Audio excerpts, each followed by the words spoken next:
प्रभु यीशु ख्रिस्त में मेरे प्यारे भाइयों और बहनों, प्यारे बच्चों, प्रभु के सानिध्य में बैठना, उनकी बातों को सुनना कितना सुखद और कितना अच्छा है।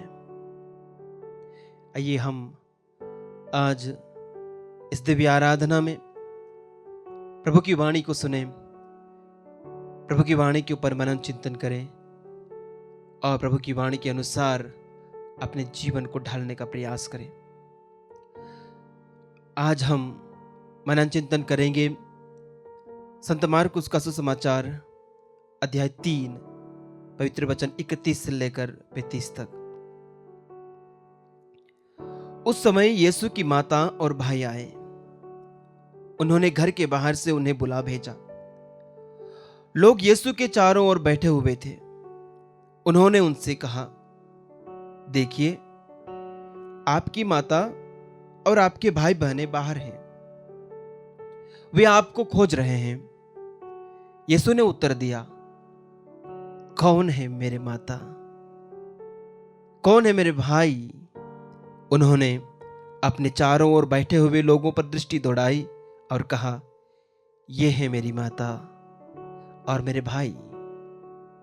जो ईश्वर की इच्छा पूरी करता है वही है मेरा भाई, मेरी बहन और मेरी माता। प्रभु का पवित्र सुसमाचार। हे क्रिस्त, तेरी स्तुति हो। प्रभु यीशु ख्रिस्त में प्यारे साथियों, आज के सुसमाचार की पहली लाइन में हमने सुना कि उस समय यीशु की माता और भाई आए। सबसे पहली बात हम ये क्लियर कर लें, ये साफ कर लें, स्पष्ट कर लें कि यीशु की माता और उनके भाई, यानी क्या माता मरियम की और भी संतान थी? कई लोग ऐसा मानते हैं। कई लोग ऐसा मानते हैं कि प्रभु यीशु के जन्म के बाद माता मरियम की और संतानें हुई थी। साथियों, ऐसा नहीं है और यह होना जरूरी नहीं है कि उनकी और संतानें हो, क्योंकि ईश पुत्र को जन्म देने के बाद, ईश्वर की मां बनने के बाद माता मरियम को और संतानों को जन्म देने की जरूरत शायद नहीं पड़ती। ईश्वर को जन्म देने के बाद हमारा विश्वास है कि मां मरियम नित्य कुंवारी रही।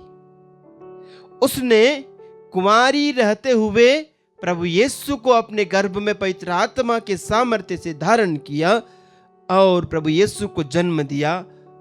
तो प्रभु के जन्म से पहले, प्रभु के जन्म के दौरान और प्रभु के जन्म के बाद भी माता मरियम नित्य कुंवारी रही। वो हमेशा कुंवारी रही, क्योंकि उन्होंने इस संसार के सबसे बड़े उपहार को पा लिया। उन्होंने ये पूरे दुनिया के विधाता, दुनिया के सृष्टिकर्ता को ही जन्म दिया है। उन्होंने आदि से विद्यमान वचन को जन्म दिया है। अच्छा, यदि हम ये बात मानते हैं तो फिर यहां पर ये जो कहा गया है कि उनके भाई उनसे मिलने आए। प्यारे साथियों, यूनानी भाषा जिसमें सुसमाचार लिखे गए हैं, जो उस समय की साहित्यिक भाषा थी, वहां पर यदि मेरा कोई खुद भाई, मेरा रक्त संबंधी, यानी मेरे ही पिता का बेटा, उसके लिए, मेरे सगे भाई के लिए जो शब्द इस्तेमाल किया जाता है वो था अदेल्फोस और उसका बहुवचन अदेल्फोई। तो प्यारे साथियों, यही शब्द जब मेरे चचेरे भाई के लिए मुझे इस्तेमाल करना है तो भी यही शब्द है वहां पर। वहां चचेरा भाई मौसेरा भाई, मामेरा भाई, ऐसे कोई शब्द नहीं है। और इंग्लिश में कजिन ब्रदर, कजिन सिस्टर्स, ऐसे शब्द ग्रीक में नहीं थे। ग्रीक में अदेल्फोई, सब भाइयों और बहनों के लिए। तो जब यहां पर कहा गया कि यीशु की माता और उनके अदेल्फोई आए, तो इसका मतलब क्या हुआ?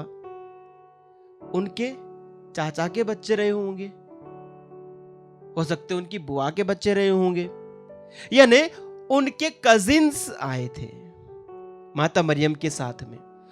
क्योंकि यह बात बिल्कुल स्पष्ट हो जाती है कि जब प्रभु यीशु सूली पर चढ़ाए गए अपनी अंतिम सांस लेने के पहले, यदि माता मरियम के और भी बच्चे होते तो प्रभु यीशु यूहन से भला क्यों कहते कि ये तुम्हारी माता है? और वचन में लिखा है तब से यूहन ने मां मरियम को अपने घर में स्थान दिया, अपने घर में शरण दी।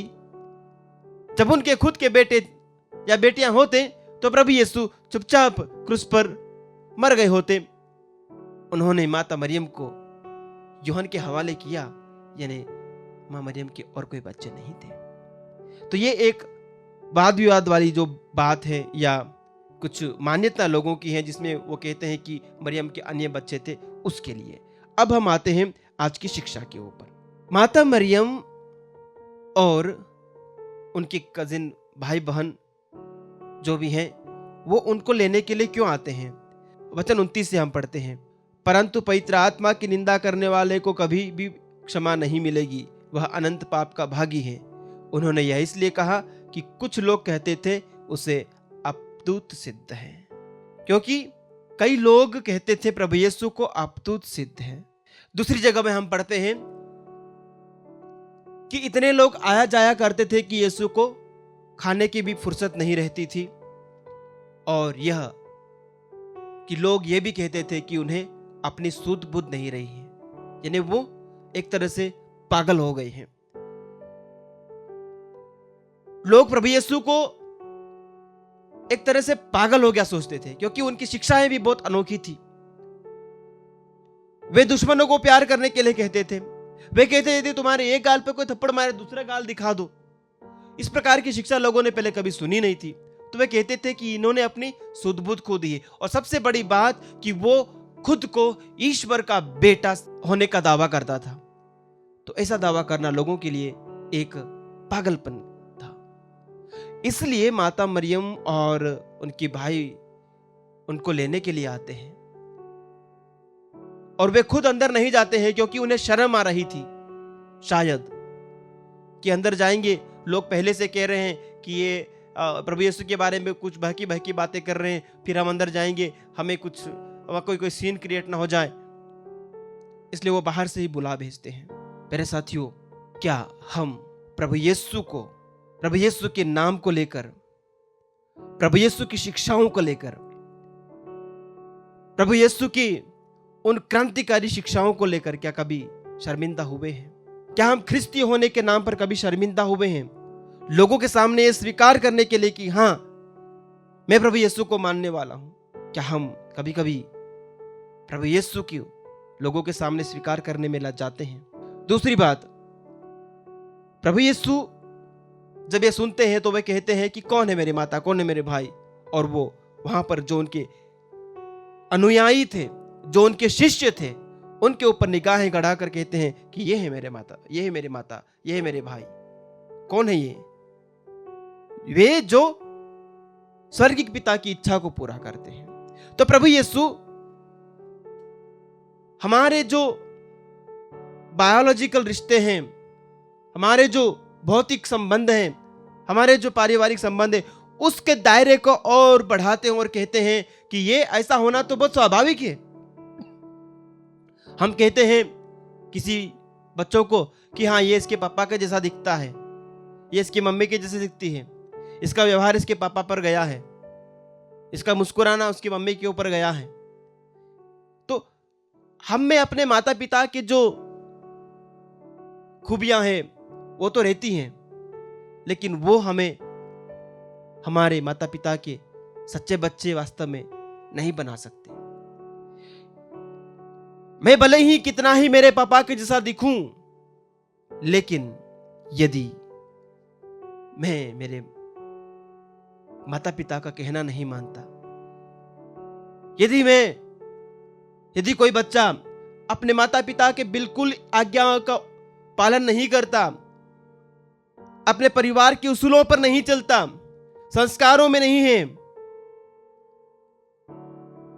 तो वो परिवार का होते हुए भी परिवार के लिए कलंक है।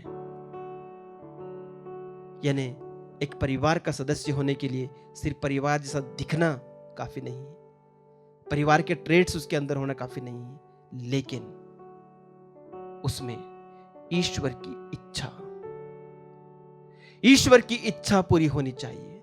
जब मैं ईश्वर की इच्छा पूरी करता हूं तो मैं न केवल मेरे इस सांसारिक परिवार का सही सदस्य बनता हूं, लेकिन मैं ईश्वर के उस विस्तृत परिवार का सदस्य बन जाता हूं जहां पिता ईश्वर मेरा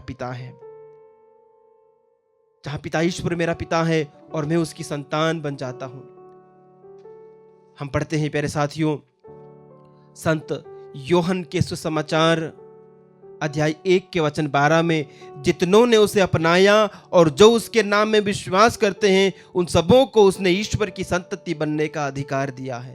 तो जो कोई प्रभु यीशु मसीह के नाम में विश्वास करते हैं, प्रभु ने उन्हें ईश्वर की संतति होने का अधिकार दिया है।